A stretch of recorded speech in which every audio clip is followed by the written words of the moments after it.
Olá, meus irmãos, minhas irmãs. Com satisfação, cumprimento a todos e mais essa oportunidade de juntos estudarmos a Palavra de Deus.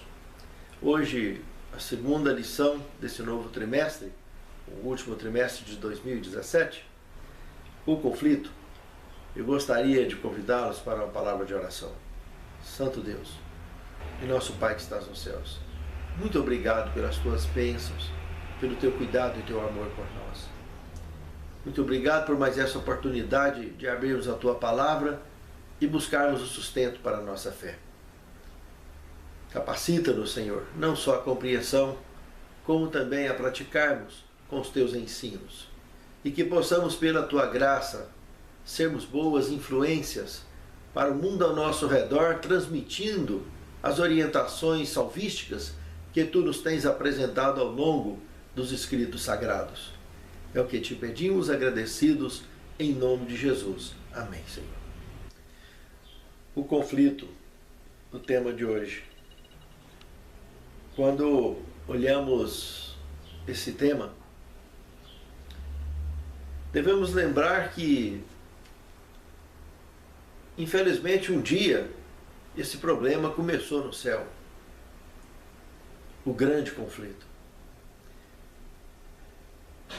E seres celestiais que até então andavam na luz foram expulsos e passaram a coordenar assuntos envolvidos exclusivamente com as trevas. Quando o nosso mestre esteve por aqui, nos premiando com a vitória da redenção, ele pôde mostrar quem é o grande vencedor nesse conflito. Mas quando ele falou da parábola do joio e do trigo, ele deixou claro que a colheita em si, que vai separar joio do trigo, o próprio Deus fará, assim que ambos estiverem maduros. O propósito da palavra de Deus e dos temas que estudamos nas Escrituras Sagradas sempre é nos fortalecer como membros das fileiras da vitória de Cristo. E não jamais esmorecermos a ponto de nos admitirmos mergulhados nas fileiras das trevas. Vimos durante o trimestre passado que estudamos sobre os Gálatas, quantos e quantos conflitos estavam envolvidos ali dentro da igreja dos Gálatas. Hoje, estudando aqui a carta aos Romanos, percebemos da mesma forma conflitos novamente envolvidos dentro da igreja dos Romanos. Se olharmos na nossa igreja hoje, quantos e quantos conflitos. Se olharmos na nossa vida, no nosso cotidiano, quantos e quantos conflitos enfrentamos dia a dia. A mensagem que essas lições têm como propósito de nos trazer é nos fortalecer para que sempre pela graça de Cristo e pela fé nele sejamos vitoriosos. Aqui temos na lição dessa semana, João capítulo 1, verso 17. A lei foi dada por intermédio de Moisés. A graça e a verdade vieram por meio de Jesus Cristo. Uma mensagem clara, simples, e que infelizmente tem servido de conflito para muitas tendências religiosas. Quando tratamos das leis aqui mencionadas, oferecidas por Moisés, estamos falando de um indivíduo que numa determinada cultura da história da humanidade foi intermediário entre Deus e os seus contemporâneos para transmitir orientações que, dentre elas, sagradas e eternas, e muitas temporais e passageiras, que o Messias, pela sua graça maravilhosa, pela verdade apresentada de forma impactante, com o seu próprio corpo, sendo o Cordeiro de Deus que tiraria o pecado do mundo, estabeleceria no Calvário a forma suprema da verdade apresentada em símbolos em toda aquela época passada e nos seus dias, de forma clara e absoluta, a oportunidade exposta para todo aquele que vive debaixo da graça. Ou aceitar a graça ou recusar a graça. Tão simples o propósito salvífico apresentado nessa mensagem. E infelizmente, os seres humanos usam não só esse texto como outros, mas como tendências conflituosas para fazerem fileiras babilônicas pela face da terra e até mesmo às vezes dentro das igrejas, querendo ensinar tradições, ritos, regras, dentre muitas outras formas de conflitos totalmente desnecessários e desfocados da mensagem salvífica.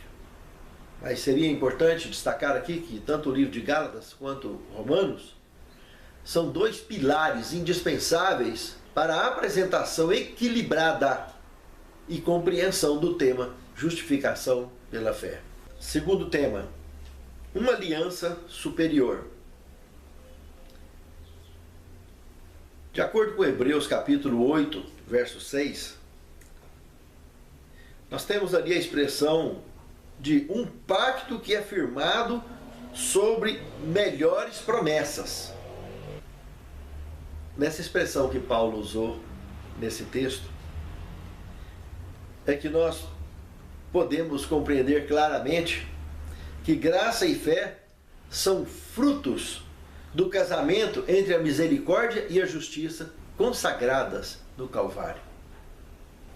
Realmente, o que Paulo comentou aqui em Hebreus mostra a expressão muito superior da velha aliança que mostrou para Adão, mas de forma tão impactante como nunca antes.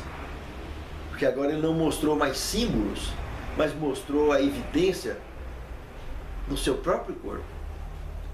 Corpo este, que carregam pela eternidade as marcas do seu amor por nós. Como é superior essa aliança. Terceiro tema, leis e regulamentos judaicos. Se nós analisarmos Levíticos capítulos 12, 16, 23, chegaremos a conclusões interessantes. É uma forma de podermos classificar as diversas leis apresentadas ali naquela ocasião, durante o Êxodo. Podemos ver lá lei moral, se tratando exclusivamente dos 10 mandamentos, leis cerimoniais, envolvendo todos os rituais prefigurativos que apontavam para o corpo de Cristo no Calvário, e que quando este ocupasse o seu lugar, rasgaria o véu do santuário, substituindo essas leis cerimoniais de uma só vez. Podemos também ver ali naqueles textos leis civis contemporâneas. Podemos ver também estatutos e juízos, tanto contemporâneos como eternos, como para todos os dias, enquanto a existência do pecado, enquanto existir o pecado. E podemos ver também leis de saúde, dentre outras classificações. Classificações essas que alinhariam aquela cultura para receber o doador da salvação aqui neste velho mundo. Não naqueles dias, mas da ótica da eternidade, 1500 anos mais tarde. E se olharmos hoje, mais de 2000 anos depois que aconteceu o Calvário, porventura, a apresentação dele no Calvário, será que mudou muito a ótica dos pecadores? Daqueles que têm consciência, de fato, do que é servir ou não servir a Deus? Do que é pecado, de fato? Será que realmente está fazendo com que pessoas desenfreadas do ponto de vista do conceito religioso e bíblico, faça realmente tomar um perfil de responsabilidade com a missão do ID? Por que tantas pessoas ainda negligenciam essa missão de apresentar para o mundo ao seu redor as responsabilidades assumidas da aceitação da graça de Cristo, do seu sacrifício que foi oferecido um dia no Calvário? Porque aquele sacrifício apresentado no Calvário, além de realinhar a cultura contemporânea do Calvário até a nossa, foi esta ação que nos trouxe a certeza da justificação pela fé, da mensagem da graça, da certeza da salvação, sem rodeios, sem sacrifícios exteriores, apenas com a consciência da aceitação e cada um tomar a sua própria cruz e seguir focados em Cristo, o vitorioso, o fiador eterno que pagou o nosso preço. Simplesmente porque temos consciência e tudo se resume numa simples e sincera entrega ao nosso Salvador. Que a salvação é algo pessoal. E isso instruiu o povo na antiguidade, ter consciência disso através da fé. Instruiu seus contemporâneos do Calvário, como instrui a mim e a você hoje, da mesma forma. Quarto tema, conforme o costume de Moisés. Ao estudar Atos capítulo 15, podemos notar os problemas semelhantes aos que ocorreram na igreja dos Gálatas, agora estava acontecendo aqui também na igreja dos romanos. Ali também tinham cristãos judaizantes, como tinha lá na igreja dos Gálatas, e como tem em nossas igrejas hoje. Infelizmente, essa praga de atormentadores e manipuladores religiosos parece que não quebra. Só mesmo o nosso Senhor Jesus Cristo, na hora certa, para separar joio de trigo. Ele sempre tem aparecido no meio religioso, no meio dos escolhidos, tentando dominar os indecisos e os inexperientes na fé, os inexperientes na caminhada cristã. O tema que estava correndo problema aqui, na igreja dos romanos, era a circuncisão.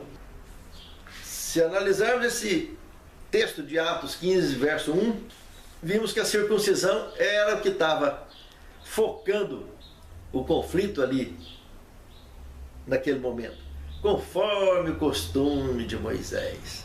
Isso aqui é uma prévia do próximo tema, do que desenrolaria dentro do Concílio de Jerusalém, que passaria uma régua de uma vez por todas nesse assunto. Mas estava ali, os judaizantes perturbando até em meio ao concílio que estava acontecendo. Veja que eles perturbam na igreja, perturbam nas comissões, eles perturbam nas trienais, nas quadrienais, em qualquer lugar tem judaizante, independente de ser membro oficial ou não, independente da sua posição acadêmica ou eclesiástica. Judaizante é judaizante, encrenqueiro é encrenqueiro em qualquer lugar. Ele é tendencioso. Ele não consegue ser equilibrado, ele não consegue ser imparcial, ele não consegue respeitar a palavra de Deus na sua essência, a vontade de Deus na sua essência. O importante para o judaizante é ele tomar frente, é ele estar no controle, é ele estar aparecendo, é ele sendo evidência. Isso sempre foi assim. E sempre foi problema. Sempre deu trabalho para o Senhor esse tipo de pessoas dentro da igreja, em todas as épocas. Mas em muito breve, a pregação do Evangelho vai fechar E esse joio vai ser descartado. Pode ter certeza. Isso é um joio maligno que tem perturbado a história do povo de Deus, a missão da igreja o tempo inteiro. E Deus há de resolver esse assunto de uma vez por todas. Arrependa-te antes que seja tarde demais. Não vale a pena fazermos parte de classes religiosas tendenciosas que têm a intenção de manipular a mente alheia. Isso é uma obra que Satanás sempre fez. O próprio Deus nos deu o livre-arbítrio e nos amou, independente da nossa decisão. Morreu no Calvário para salvar a mim e a você, independente se vamos ou não aceitar.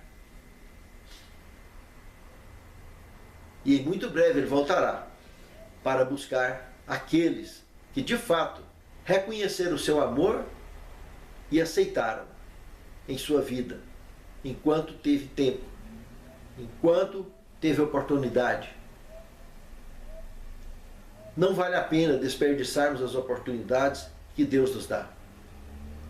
Muito menos tomarmos decisões que nos tornem pessoas fanáticas, judaizantes, como nos tornar pessoas apostatadas, pessoas frias. Pior ainda, se tornar pessoas mornas, se convencendo que está salvo estando perdido, continuando numa vida totalmente torta, conflituosa do ponto de vista íntimo e religioso. E quão bom é lembrarmos que a verdade liberta e respirarmos essa liberdade em qualquer ambiente onde estivermos. Isso é gostoso de fato. Isso é maravilhoso. Pense nisso, meu irmão. Pense nisso, minha irmã. Quinto tema: os cristãos gentios. Aqui agora, Atos capítulo 15, analisando do verso 5 até o 29, aqui mergulhamos dentro do Concílio de Jerusalém. Veja que o que realmente se destaca nesse conflito vivido pelo Concílio de Jerusalém, relatado aqui nesse texto bíblico, o que mais pesou foi o testemunho positivo da manifestação do Espírito Santo nos cristãos gentios que se convertiam e recebiam dons e se manifestavam, mesmo sendo incircuncisos, se manifestavam como instrumentos vivos nas mãos de Deus, fazendo milagres diante de todos. Como foi o caso lá da casa de Cornélio, lembra? Que o próprio Pedro, que era um judaizante, então até na ocasião,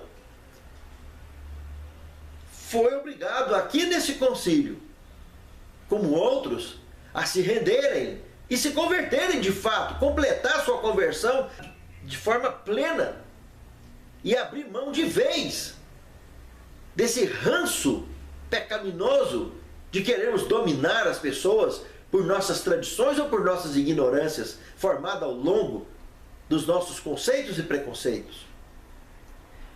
Pedro, Paulo, dentre outros, Barnabé, dentre outros, muitos aqui nesse concílio, tiveram que calar a boca diante dos fatos e perceber que esse assunto de circuncisão e de cerimonialismo estava completamente descartado do Calvário para cá. O véu do santuário foi o cala-boca desse assunto de vez. E aqui nesse concílio ficou claro essa compreensão pela decisão que eles tomaram de realmente seguir em frente, abolindo por completo essas tendências no meio cristão. Aqui foi uma derrota considerável e pública dos judaizantes daqueles dias. E a verdade sempre fará com que esse tipo de pessoas na igreja sejam derrotadas, porque elas não são só derrotadas na igreja, como são derrotadas em casa também.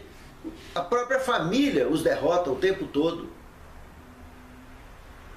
A própria história que eles escrevem, as frustrações como indivíduo e como família que eles escrevem por causa desse tipo de ignorância, só traz tristeza, só embaraços.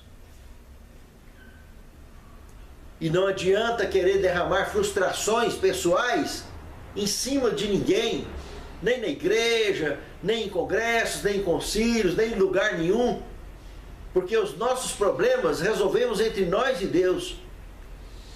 Não é levando para outras pessoas, descarregando nas pessoas os nossos problemas e as nossas fantasias, os nossos projetos religiosos, que nós vamos resolver a questão da missão do ID, ou a questão da realização pessoal em Cristo, ou em nossas metas no dia a dia.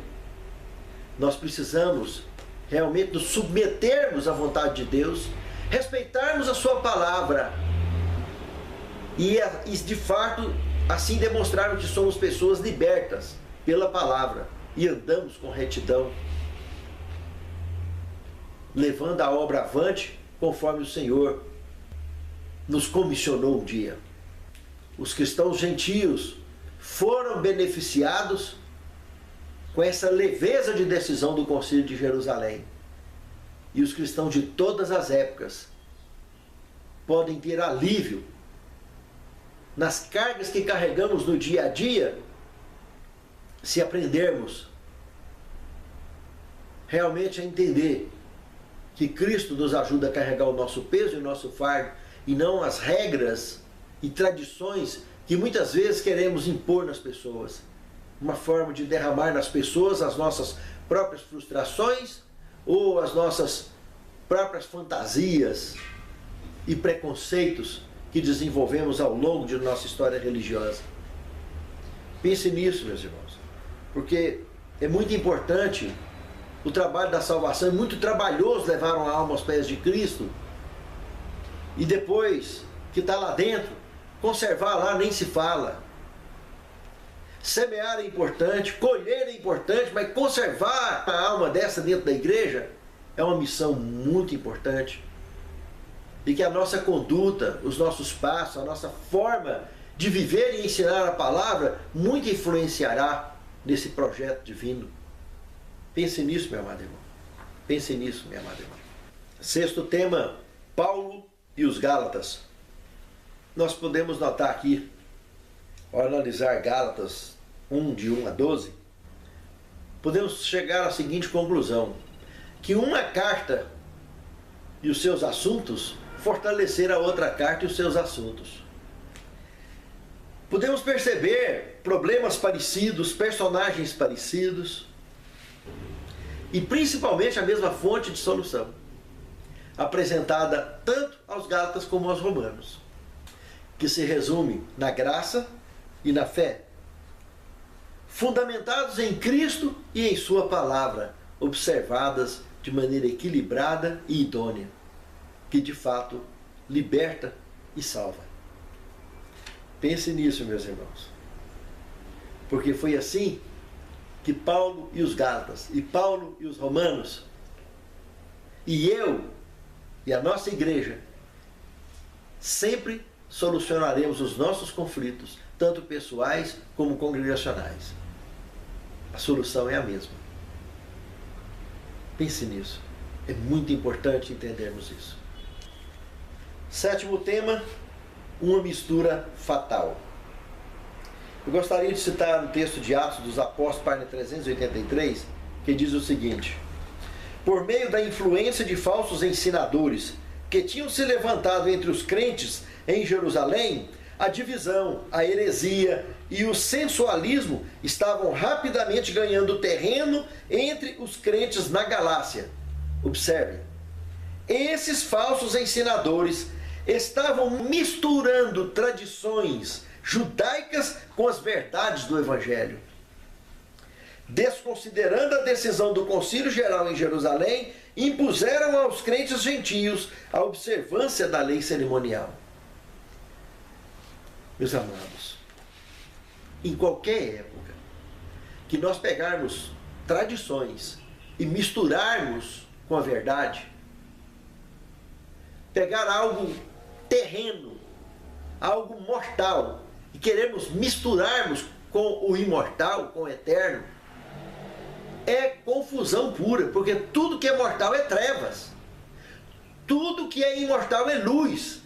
Quando nós aceitamos deixar as trevas e andar na luz, nós nos tornamos luz do mundo.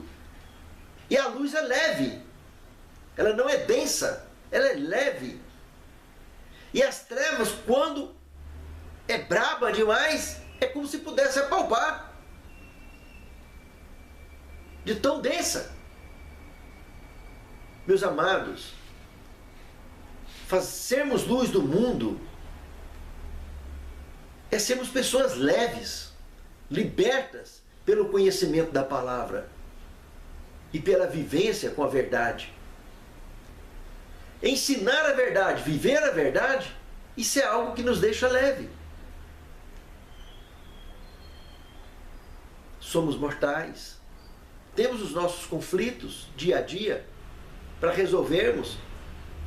O fato de aceitarmos a verdade e de vivermos na verdade, não deixaremos de viver nossos conflitos, mas teremos poder para sermos vitoriosos a cada dia, e não de transpor para o mundo ao nosso redor as nossas frustrações e os nossos preconceitos. Quando nós aceitamos a verdade, nos libertamos das frustrações e dos preconceitos. E teremos facilidade de ouvir e de ensinar. E de aprender com quem quer que seja tudo aquilo que é proveniente da luz. Que o Senhor abençoe a mim e a você. Que essa lição possa marcar fundo em nossas vidas. A decisão de andar sempre na luz. Santo Deus, fortaleça a nossa fé, a nossa compreensão em Tua Palavra e a nossa decisão, não só de ensinar, mas de viver aquilo que Tu nos tens transmitido ao longo de nossa experiência cristã. É o que Te pedimos agradecidos, em nome de Jesus. Amém, Senhor.